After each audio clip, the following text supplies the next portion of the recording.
the Overman Warrior Podcast.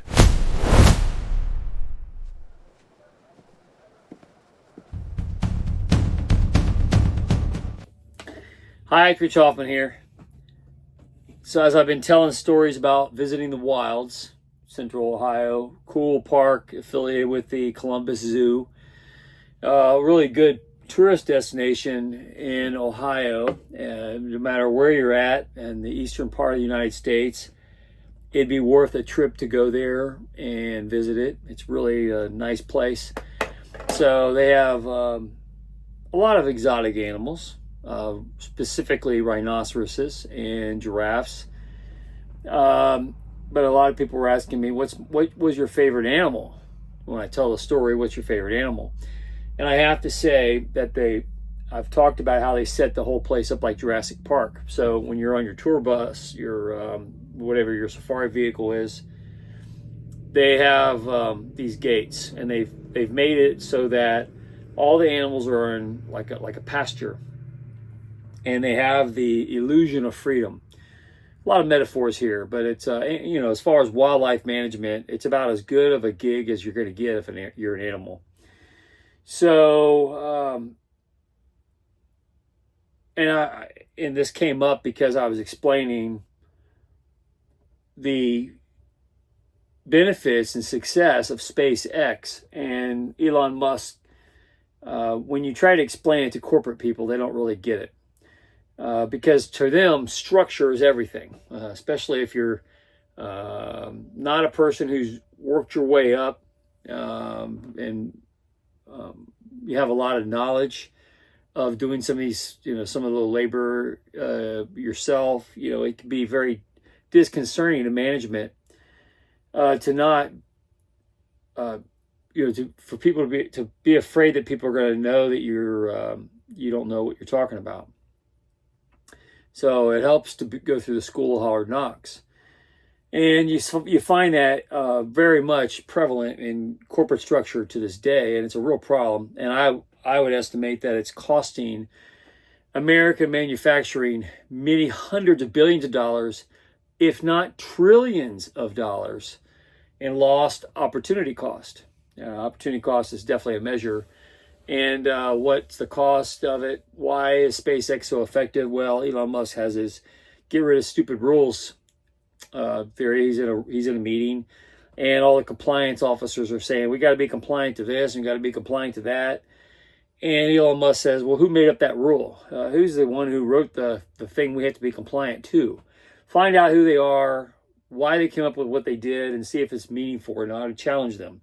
And maybe we need to get rid of stupid requirements. So in corporate environments, you have to have a very structured atmosphere. People have to know how to define success, but that innovation requires rule breaking and pushing the barriers. And those things do not go well together. They're usually at cross purposes. So what was my favorite animal at the wilds? Well, the wilds is kind of interesting because I immediately saw the corporate structure to it. The animals are supposed to behave in a predictable manner. And that meant the rhinoceroses stay in the rhinoceros area, the giraffes stay in the giraffe area. And they put incentives. They assume that the incentives are food. How are the animals going to eat? Okay, so they put the food in ways that help manage them to stay in their area, stay in their swim lane. And in corporate structures, you throw money at people to get them, because that's like a replacement of food. If you're managing wildlife, money becomes the thing that you use to control people, to keep them in their lane, keep them in their cubicle, keep them in their part of the pasture. So when you're talking about animal management at a place like the wilds, what was so cool about it, and what my favorite animal was the one that was least predictable. I was rooting for the ostrich. And I can tell you, I watched this ostrich. He was all by himself. I assume it's a he. We went from the pen that had the zebras and the camels in them. Camels were shedding very much. And we went into the next paddock. Think Jurassic Park. Think going through the gates with your Jeep. And you go up and you push a little button, or it senses that you're there. And the gate opens. You go through, you stop, the gate closes, animals stay in their pen. Well, this ostrich has figured out that if he gets in behind a Jeep, he can get into the next pen and socialize with the other animals, a new grazing field, without being guided there by his handlers. So he's found a way to break the rules in order to innovate and get to someplace different. And the people managing the wilds was very frustrated with this ostrich because they're given tours, and this ostrich would get in behind the Jeep, and when the gate would open, of course, the Jeep would go on through with all the people in it, all the visitors, and then the little ostrich would come in and run out into the new open field.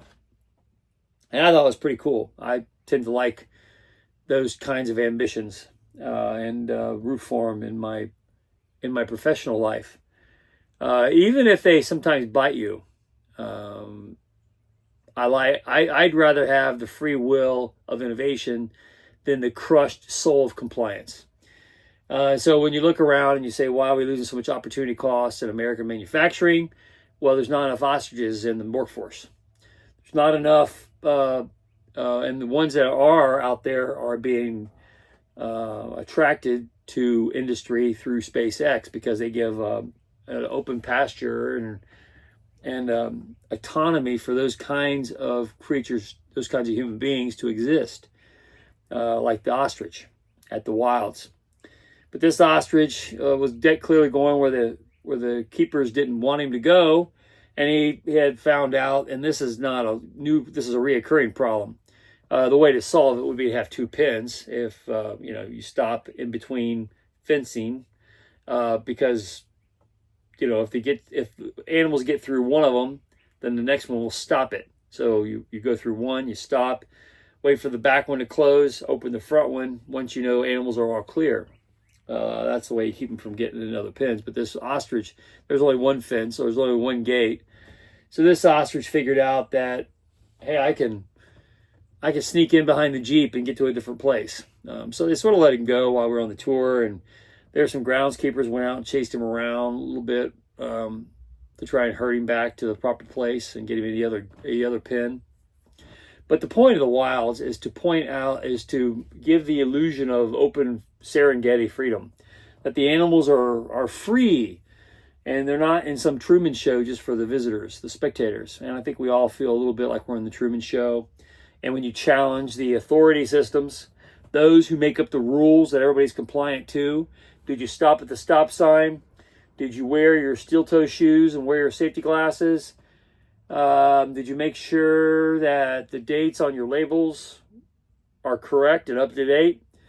And most of the time, those are good things. But a lot of times, you find in compliant cultures that the person who makes up the rules is a complete idiot and a power-hungry fool. And the rules they come up with that everybody's being compliant to are often very stupid. And that cost of that compliance to your industry is usually crushing. And the cost of compliance usually means you have to go generate a lot of revenue in order to play that game. And the ostrich showed how chaos where you're trying to give the illusion of freedom to wild animals, that's why it's called the wilds, someone's going to figure it out, and the ostrich figured it out. And I liked the ostrich. I thought he was pretty cool, and I liked him. He was my favorite animal. When people ask me, was it the cheetah? Was it the giraffes, the rhinos? They were all pretty cool, but they were very compliant, and they stayed in their lane, they stayed in their pens, they stayed near the food. The ostrich, now that was a daring character, and he got in behind the Jeep and would sneak in behind the fence. He didn't have a problem moving away from the food and water supply that was given to him to make life convenient and make him kind of docile and there for everybody to kind of witness and think, wow, there's a wild animal, even though he's hanging like 10 feet away from where he gets fed. I like that ostrich is daring and willing to go out on the edge and do like Elon Musk is doing in manufacturing. And that is say, who came up with these dumb rules and should we challenge them?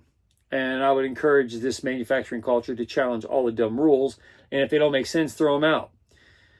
That's ultimately how you solve those kinds of problems. Compliance often has a huge price tag to it, and not just in fiscal dollars, but also an opportunity cost and lost innovation, for instance.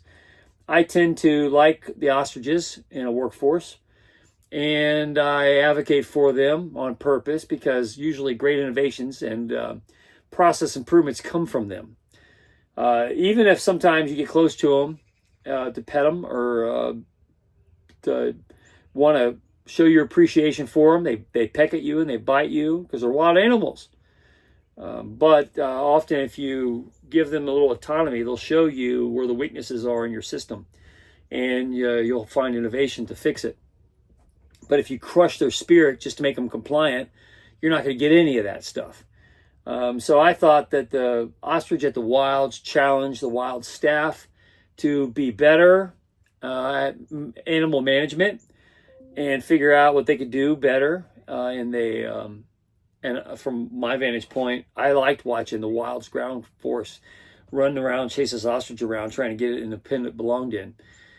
Because it's going to improve their process. It might make them look like fools up front, but they're going to get better as a result. And I was very enamored by the ostrich at the Wilds. I thought he was pretty cool. And I liked that he didn't stay in his lane. He didn't stay in his pen. And ultimately, if you want good, productive output in a culture, any culture, you don't want an overly compliant society where everyone's afraid to innovate or to challenge the rules or to ask, who made up this stupid rule and should we toss it like they do at SpaceX? And I like that's why SpaceX and Elon Musk specifically, that's why he's the richest guy in the world.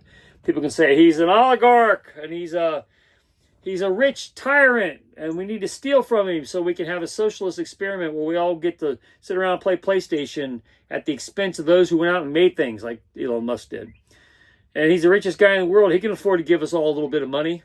Well, he's the richest guy in the world because he challenged the rules. He took risks. The risk came in on, did well for him. And he didn't sit on his laurels and just sit near the food bowl in the water like with the ostrich. He took some chances, got in behind the Jeep, went to places he wasn't supposed to go, and found great success in those other pastures. And a lot of human beings would do a lot better if they did the same thing. So what was my favorite animal at the Wilds? The ostrich. I loved the ostrich. He challenged the authority system. He was non-compliant. And as a result, it forced innovation and better animal management in order to get the ostrich where the ostrich is supposed to be. I thought it was very good. I liked the ostrich at the Wilds. That was my favorite animal. So when I say to people and they say, hey, was it cool? Do they have cool animals? What was your favorite one? The ostrich, for all those reasons. Because he was non-compliant and did not follow the rules. And he went with us for half the trip, sneaking in behind our Jeep, and to much consternation of our driver, who kept calling in, hey, ostrich is out again. The ostrich got out again. What are we going to do about this ostrich? He doesn't follow the rules. He's a rebel. Go get the stun guns and sting him to death. Make him compliant. Oh, give him more food and water. Make him fat, dumb, and lazy so he just sits near the food bowl and let all these people who are paying for a wild experience get the illusion that this isn't some Truman Show where the animals look like they're out in the wild, but they're really just dumb and lazy and won't move too far, 10 feet from the food supply. And so they didn't have the courage to go to another pen and get him and figure out to get him behind a Jeep and scurry into the other pen to see what's over there. Being non-compliant has usually that's where wealth is created and innovation happens. Non-compliance. Why are we doing this dumb thing? Well, Larry retired 20 years ago and he wrote the law and put it on a print, and we're still doing it because we're being compliant to Larry's mandate. Oh, well, why did Larry come up with that stupid idea? Oh, I don't know. We're just doing it because we're being compliant. Maybe you should challenge those things. And maybe Larry wasn't so smart. And maybe you're doing a lot of dumb things and spending a lot of money on those dumb things, and you didn't need to. Because you're judging yourself on compliance and not innovation, and you should be judging on innovation. That's why SpaceX is doing so well. Anyway, I love the ostrich at the Wilds. We need more ostriches in the world. Mitch Rich Hoffman here. Share, subscribing. Tomorrow, Better Day. If you haven't read my book, The Gunfighter's Guide to Business, I think you will love it. Might even change your life. According to some people who have read it recently, it has changed their life, and I like to hear those stories. Happy to hear it. Anyway, have a good day. See you later. In the age of disclosure, you must understand the politics of heaven. Coming soon.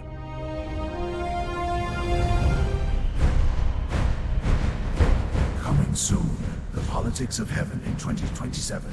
A treasure hunt through heaven and all human history.